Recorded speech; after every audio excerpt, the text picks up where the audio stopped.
สบายดีท่านผู้ชมกลับมาพบกับช่อง Talk the New แล้วข้อที่ผมอยากจะนำเสนอในมื้อนี้ก็เกี่ยวข้องกับยาเสพติดอีกแล้วท่านผู้ชมเพราะว่าในเมื่อวันที่10พฤษภาคมที่ผ่านมาเจ้าหน้าที่แขวงบ่อแก้วได้ยึดยาบ้าจำนวน50เป่าหรือว่า50กระสอบนั่นเองเนาะก็คือเหตุการณ์นี้มีรถ Fortuner เนาะซึ่งได้ปลอมป้ายเป็นรถลัดเนาะที่จริงแล้วรถคันนี้เป็นป้ายสีเหลืองก็คือป้ายของ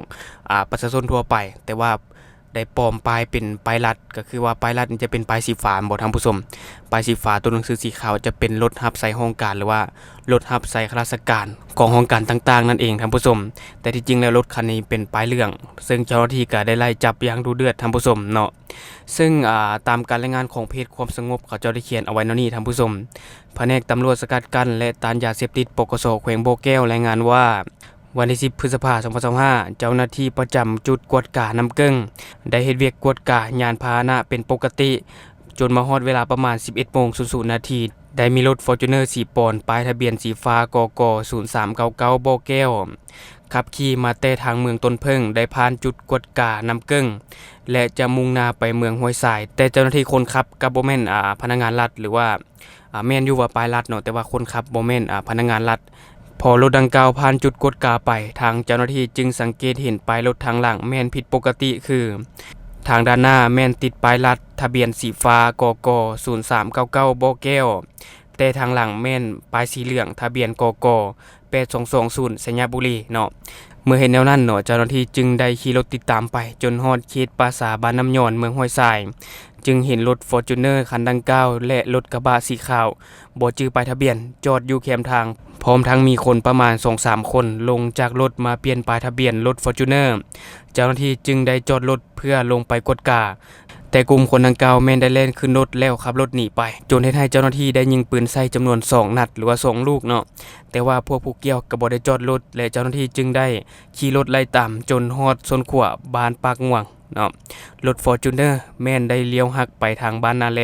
ส่วนรถกระบะ Revo แม่นได้ขี่แล่นไปทางเมืองห้วยทรายและเจ้าหน้าที่ก็ได้ขี่รถไล่ตามรถ Fortuner ไปทางบ้านนาแล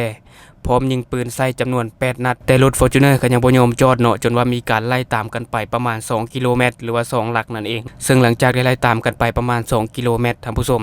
จนได้เห็นรถ Fortuner คันดังกล่าวจอดอยู่แคมทางแต่ว่าคนขับแม่นได้แล่นหนีเข้าป่าไปแล้วเนาะ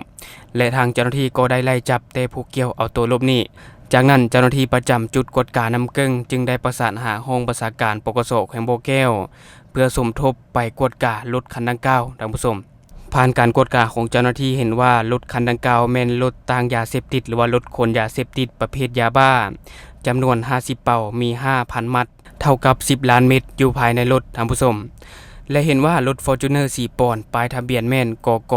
8220สัญญาบุรีส่วนป้ายทะเบียนสีฟ้ากก0399บ่อแก้ว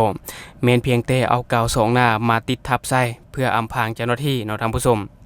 อันนี้ก็ถือว่าโหดหายเนาะท่านผู้ชมเห็นบ่เฮาหากันรายงานเกี่ยวกับการจับกุมยาเสพติดไปแม่นบ่ท่านผู้ชม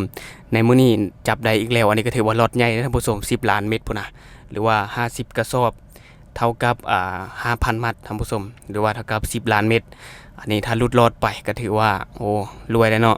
ส่วนหลายก็จะมาจากแขวงบ่อแก้วแหละท่านผู้ชมเนาะยาเสพติดทุกคนก็ฮู้ๆกันอยู่ว่าแขวงบ่อแก้วเป็นแนวใดเนาะเป็นจุดสีเทาเลยก็ว่าได้เนาะท่านผู้ชมนี่แหละจับมาได้ก็บ่หมดจักเทื่อเนาะอันนี้ก็คือข้อมูลเล็กๆน้อยๆที่เฮาเก็บมาฝากท่านผู้ชมในมื้อนี้แหละสำหรับท่านผู้ชมคนใดเบิ่งคลิปของเราแล้วยังบ่ได้กดติดตามช่องก็อย่าลืมเข้าไปกดติดตามช่องเพื่อเป็นกำลังใจให้เฮาเด้ออย่าลืมเนาะสำหรับท่านผู้ชมคนใดมีความคิดความเห็นก็สามารถฝากไว้ได้ภายใต้คอมเมนต์ของเฮาแล้วเฮาจะเข้าไปอ่านแล้วก็ตอบแลกเปลี่ยนประสบการณ์นำกันอย่าลืมสนับสนุนกันด้วยการกดติดตามช่องขอขอบใจ